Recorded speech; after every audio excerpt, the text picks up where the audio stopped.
If you go due south from England and turn sharp right just before you hit France, you'll end up in New York. And that'll be your own silly fault because you passed right by the Guernsey.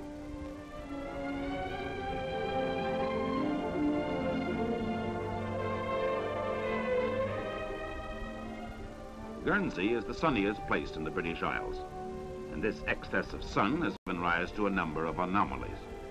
A railway company runs the buses, a bus company runs the boats, and nobody runs the railways because there aren't any.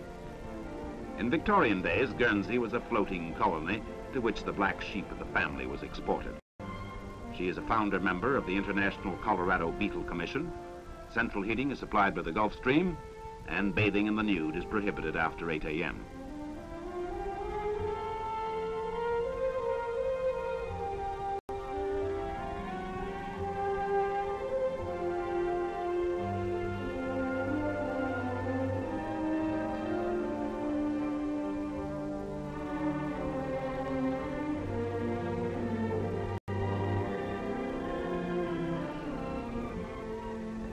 The bailiwick of Guernsey covers one or two other odd islands in the Atlantic, including Jetto, one-time home of seclusion fanatic Compton Mackenzie.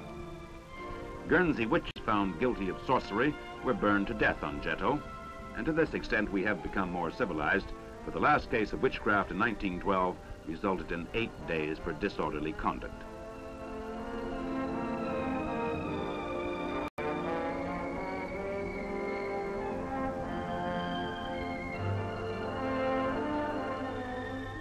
A dozen ways from Jetto lies Herm, the sort of island that seems to have drifted in from the South Pacific to make the paradise that fog-riddled town dwellers dream of. For city people are only country people trying to make enough money to live in the country. Many famous characters have been tenants of Herm, including the German Prince Blücher, who introduced wallabies to the island for no reason that anybody could think of.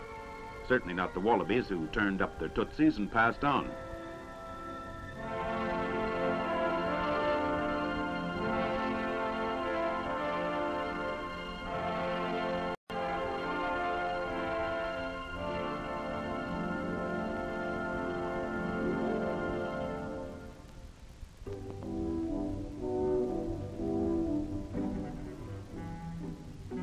Although Herm can boast the smallest jail in the world, she has no policeman.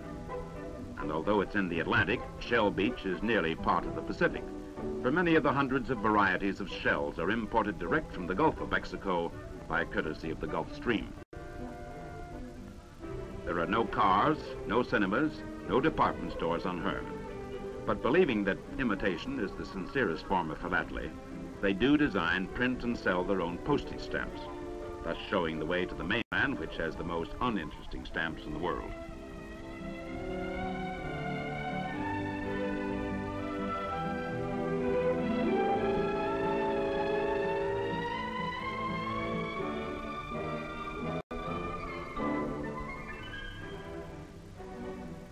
Hundreds, thousands of people visit Guernsey every year, and no visitor was ever more welcome than Queen Victoria, who sailed into St. Peter Port in 1859. Unfortunately, one of the Queen's entourage had dropped a monumental clangor. He had arranged that the Queen should arrive on a Sunday, and so great was the outcry against this desecration that you'd think she'd been playing polo. The rector of Trinity Church refused to refer to our most religious queen in his prayers. The newspaper made some cutting remarks and boosted circulation, and the islanders themselves got on with the job of building a tower to commemorate the fact that she visited them at all. Sir John Doyle has his column in Guernsey, but the British have always taken a great delight in immortalizing their contemporary heroes.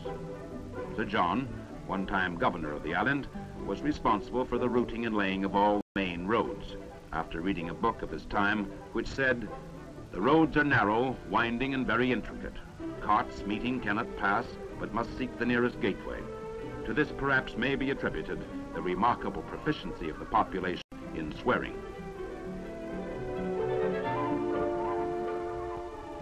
One of Doyle's roads runs out to Ecar Point, where a barracks of Queen Victoria once stood. As tenant, she was called year after year to the collector's court, and as she never turned up, was fined annually the sum of 4 and 6pence. Later, she was granted exemption. The barracks fell to pieces, and Mr. Doyle's road meanders on top of the 300-foot cliffs and goes nowhere.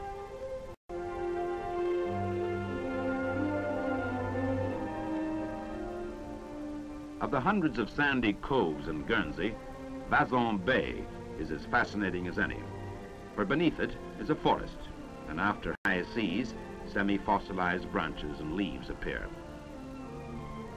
A toll can still be charged for nuts eaten by pigs driven into the forest by local farmers. During the Second World War, when certain unwelcome visitors made their appearance, fuel was in such short supply that 200,000 trees were shoveled into the borders, and Guernsey was left without enough trees to keep a puppy happy. This tree shortage is being counteracted by an afforestation scheme, and though many of the firs disappeared during Christmas week, the island is once again becoming as green as it is pleasant.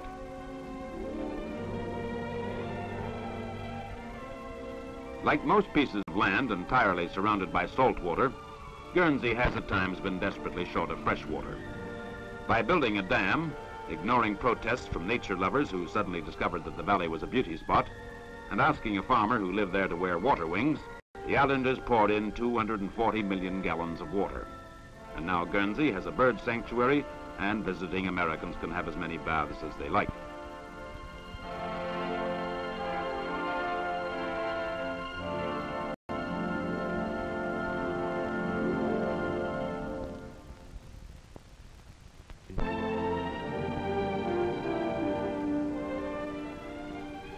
Like slugs round a lettuce, boats gather round the somber antiquity of Castle Cornet, which for 750 years has guarded St. Peter Port, with 4 minor lapses when it was overrun by various foreign armies. Today, anyone can get in for a few coppers. One time, official residence of the governors was shaken, as was the governor, in 1672 when a magazine was struck by lightning and exploded.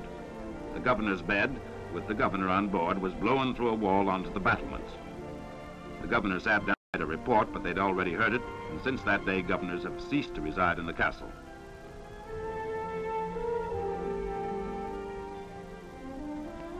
The patriotism of the island has only once been questioned, and that was when the doctor of the 92nd Regiment remained seated during the national anthem.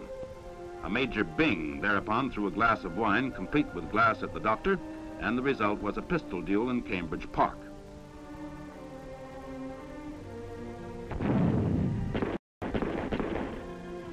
Major Byng was later found to be rather dead, and though the doctor didn't swing for it, it did prove that people who live in stone houses shouldn't throw glasses.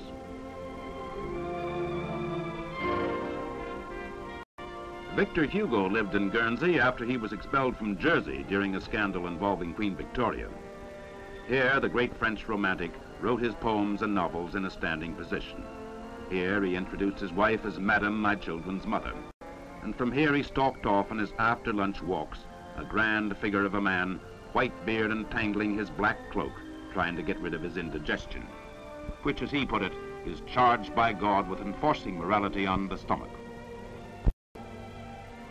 Morality has always been a difficult thing to enforce in Guernsey, where the price of drinks is cheap enough to be indecent, and the licensing hours are most un-English.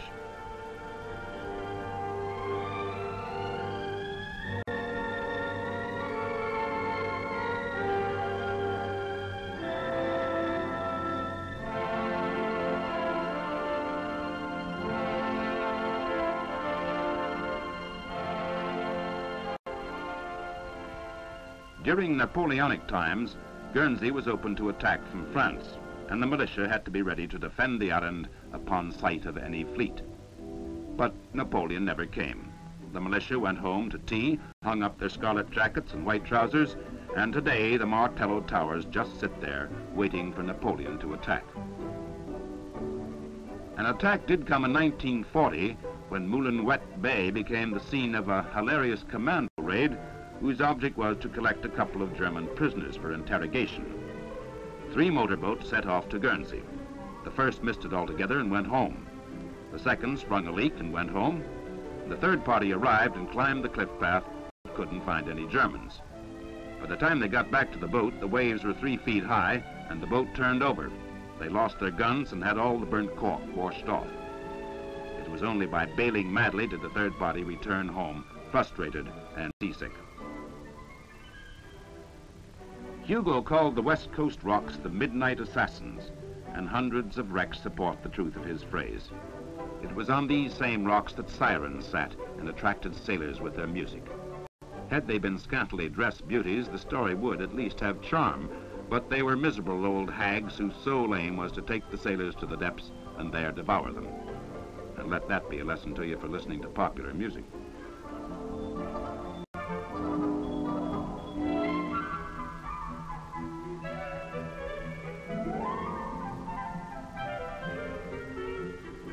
The strangeness of the herd instinct in humans is noticeable in Guernsey, for though there are 2 spots where the sea is 1 part water and 2 parts people, just around the corner you'll find a half-mile-long stretch of sand occupied by 2 people and a piece of seaweed.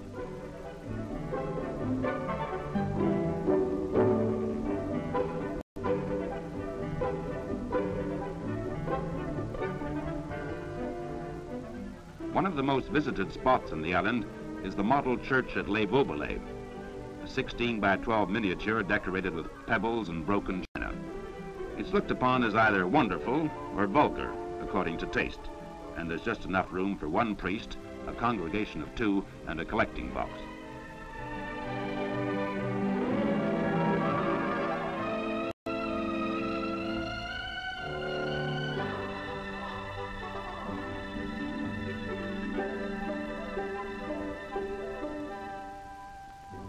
Visitors are more graciously received today than a century or 2 ago, and that strange contemporary phenomenon of the betrousered female is here to be found. Strange because the slacks never have enough slack in them, and the ends rarely justify the jeans.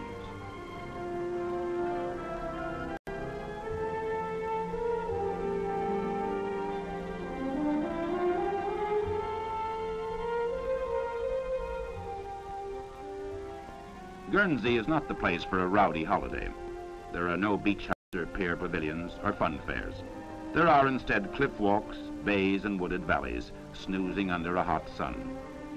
And there are extraordinary displays of cultivated and wild flowers, for this is a gardener's paradise. Anything, it seems, will grow abundantly. A smuggler once buried a keg of brandy, and a customs officer came up.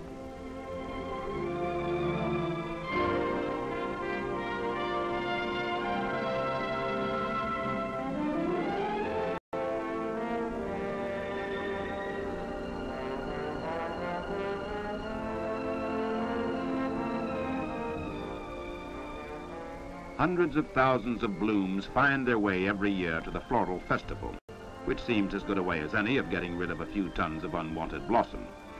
Unwanted because plants or bulbs destined for sale lose much of their vitality if allowed to flower.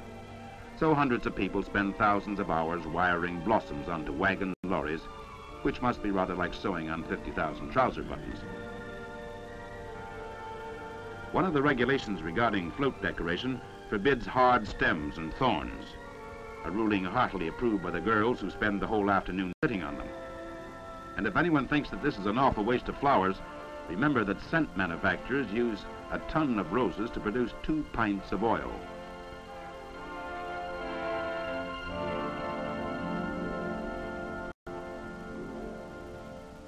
In one respect, the bulbs and roots are better off than the tourist, for the bulbs stay in Guernsey and the tourist goes home. This is just as well, come to think of it. If all the visitors stayed on the island, there wouldn't be room enough to swing a cat. The cat would be unhappy, and nobody would visit the island, which would be an awful pity.